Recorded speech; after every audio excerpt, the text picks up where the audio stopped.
After owning the second generation 2020 Toyota Tundra for almost 5 years and 70,000 miles, I've had plenty of time to see what it's really like to live with. I'll share the good, the not so great, and the surprising. One of the biggest reasons these trucks are so desirable is the 5.7-liter V8 engine. Toyota started using this engine back in 2007, and they kept it around for well over a decade because it just works. It's powerful, smooth, and simple. You can barely even feel it running at idle.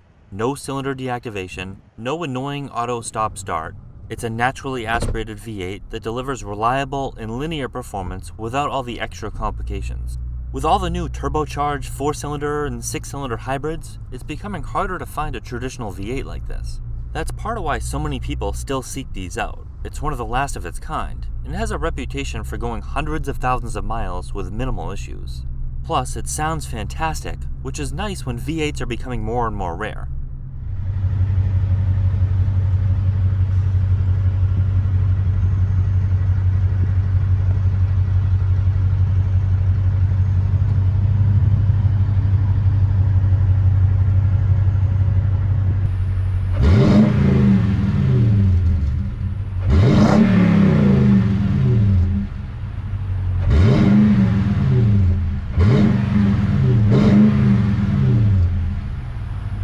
The stock exhaust is throaty and has a nice rumble when accelerating and a nice hum at highway speeds, but it can get a little noisy when towing. It has great power right off the line, and it has a respectable 0 to 60 time, even for the age of this powertrain, of about 7 seconds or less. The 6-speed transmission doesn't have the most gears, which you definitely notice on the highway when the engine is tacking over 2,000, but it's simple and always works pretty much perfectly. The shifts are always exactly the same, slightly notchy like many Toyota transmissions, occasionally a harsh downshift if you're on just the right amount of incline, which is a characteristic of a lot of these Toyota trucks and SUVs. But you can tow a huge trailer all day long with this powertrain and not have any problems. Plenty of power for towing and passing. It does get a little rev happy when towing, but it helps keep things cool. Depending on the year, the gas pedal might feel a little dead like it's in eco mode, but if you put it into tow haul or change the throttle response with a pedal commander, it really wakes it up. I did go ahead and add a TRD sway bar, and honestly, it made a noticeable difference. I'd say it made the handling about 15% better, which was well worth the $250 the part costs, and it only takes a few bolts to install it. It tightened up the front end quite a bit and helps the truck feel more planted, which is helpful because handling isn't exactly this truck's strong suit straight from the factory. It's not a dig, just an observation. Some people actually prefer that heavy truck-like feel, and I completely get it. There's something solid and grounded about it that reminds you that you're driving a real truck, not some soft crossover pretending to be one. One thing I really appreciate is the steering setup. It's a hydraulic system, not electric, so you get that nice, old-school mechanical feedback through the wheel. There's a sense of connection to the road that a lot of newer vehicles just don't offer anymore. It does have a bit of weight to it, especially at lower speeds, which means parking or making tight turns can take a little more effort. It's something to keep in mind if you're on the smaller side or used to featherlight steering. It might feel a bit heavy-handed at first, but if you enjoy feeling engaged with the wheel, it's actually kind of satisfying. As for the ride quality, I'd say it's surprisingly good overall. It's not luxury smooth, but it's definitely on the better end of trucks in its class. Even with the 20-inch wheels, which usually make things feel harsh, the suspension does a solid job of soaking up rough patches and imperfections. Railroad tracks, expansion joints, potholes, none of it feels jarring. There's a firmness to the ride, but it's not overly stiff like some half-tons. You feel what you need to feel, but you're not getting tossed around the cabin. It strikes a nice balance between capability when it comes to towing and payload, and comfort. The build quality of these trucks is on another level. Everything about it feels solid, tough, and intentionally overbuilt like it was made to last well beyond the warranty period. The doors shut with a nice, reassuringly heavy thud. None of that hollow, tinny sound you sometimes get with newer vehicles. It just feels substantial. The body panels are thick and do a great job of resisting dents and dings, which is especially useful if you're actually using your truck for what it was meant for, whether that's hauling, going off-road, or doing actual work. The paint finish is good quality, whereas some trucks have nothing but orange peel and wavy body panels. I'm not saying it's luxury level, but it's the way it should be. It has a smooth, glossy look to it, but more importantly, it's durable. It holds up well over time and seems more resistant to chipping and fading than what you'll see on a lot of modern trucks that try to make things as paper thin and lightweight as humanly possible. Inside the cabin, there's a fair amount of hard plastic, especially across the dashboard and door panels. It's more on the basic end, but it's built for endurance. The plastic doesn't scuff easily, and things don't start peeling or cracking after a few hot summers. Everything inside is functional. The layout is simple, intuitive, and easy to use even with gloves on.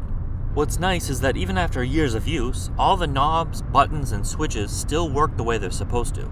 They're not loose, they don't rattle, no weird electrical glitches, just straightforward, simple, and functional. It's the kind of truck where everything feels like it was made to be used, not just looked at. I was very careful with the leather and the seats, and as a result, they look brand new even after almost 5 years. They're just as soft as when they were new. No tears, no worn-out stitching from the result of dirt building up in the seams and wearing through. The leather that comes on the Platinum is a high-grade leather that you can only get on this or the 1794, while the Limited has a more rugged feel to it. These are also perforated for cooling, and they're extremely soft, both the upholstery itself and the overall seat. It takes a little adjusting to get the seat in just the right spot, but once it's just right, these are the most comfortable seats I think I've ever sat in. I do sit in a lot of different cars, and most of them are just hard or don't have great support, and these are seriously extremely comfortable, at least the driver's seat, which offers more adjustments than the passenger seat. The passenger seat bottom is flatter and feels more like it's dumping you out of it. Keep in mind the lower trim levels will have fewer adjustments and harder foam inside the seats. The back seat space and comfort is pretty much unmatched in not just other trucks, but any SUV out there. The fact that there's no panoramic moonroof is actually a plus for me because it doesn't cut way into the headroom. The back seat is also really wide, so there's plenty of room for 3 people across. There is, however, no storage under the seat, which leaves nowhere to put a toe strap, for example. I just keep it under the seat floating around.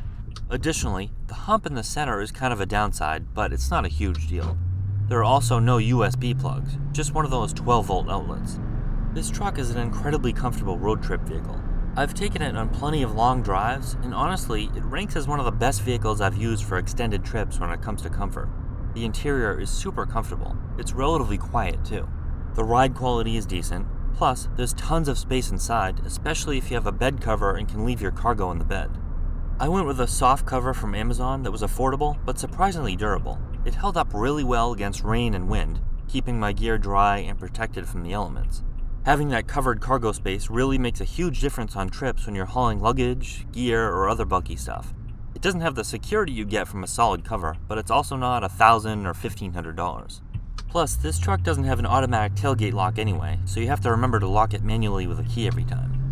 One area where this generation of Tundra starts to show its age is the tech and overall features. The infotainment system is functional but basic. It has Bluetooth, a decent touchscreen, and a backup camera, but there's nothing flashy about it. It does work reliably though. It's never once blacked out or frozen. The buttons are big, easy to use without taking your eyes off the road, and they're not buried in submenus. Nav is built in on higher trims like the Platinum, and this one does have Apple CarPlay, but I honestly prefer using my phone with a mount because it's faster and more accurate. There's also no automatic windshield wipers, heated steering wheel, and some other small things that some people want. It does have Toyota Safety Sense though, which Toyota made standard in 2018. The extra safety features are really nice to have, and the adaptive cruise control is nearly perfect, something that definitely can't be said for a lot of other brands. I've taken exceptionally good care of this truck, probably too good if I'm being honest. I've always stayed on top of everything, from regular maintenance to just keeping it clean. The paint's been kept in great shape, regularly washed and protected with a wax or sealant, so it's never needed a deep polish or correction, always hand washed.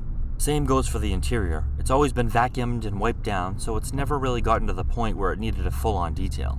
I know that's not realistic for everyone, especially if you use your truck for construction, landscaping, or any kind of daily job site work, but I mostly just use the bed for hauling toolboxes and cargo runs, only landscaping once in a while. As far as maintenance goes, I'd recommend doing oil changes every 5,000 miles. I know the manual says you can stretch it to 10,000, but I like to play it safe, especially if you plan on keeping the truck long term.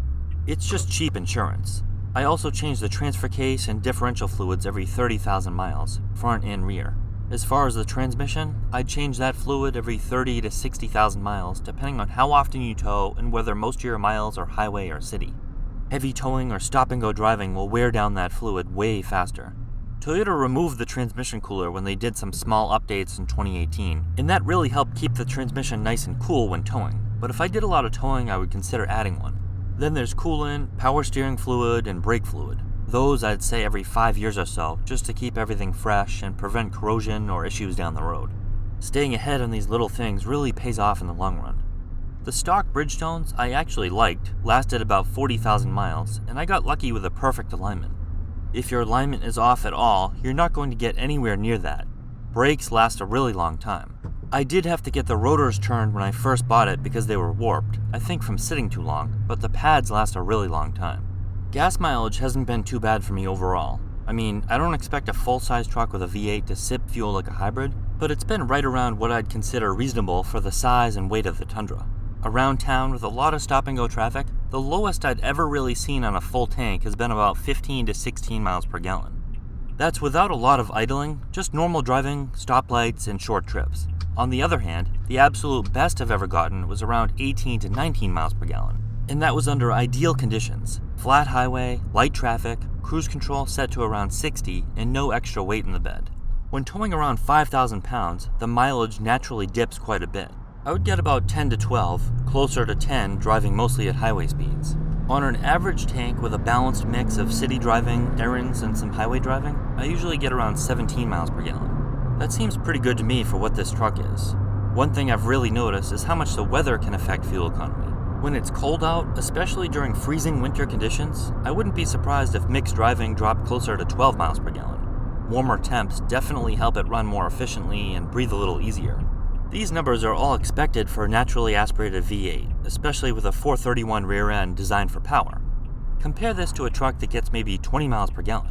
What's that really going to save you? Like $300 per year? Another great thing about owning a second-gen Tundra is how well it holds its value. For someone buying one used, it might not seem like the best deal since they haven't come down in price much.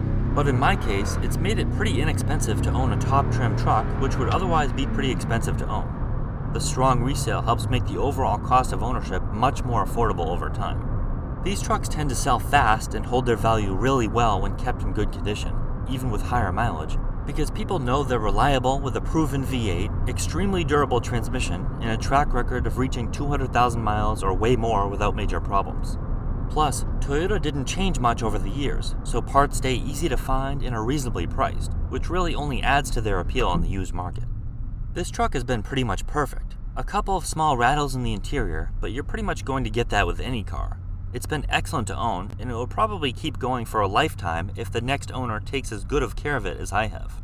Yeah, it's not the newest, and it drives like a truck, but it's a really nice one, especially being a Platinum. If I had to improve one thing about it, it'd be the throttle response, which is easy to fix, and then the handling. Everything else, leave it the same. It doesn't have a lot of modern features, but I wouldn't expect it to for the age. For this generation truck, it's a really nice vehicle that does many things extremely well.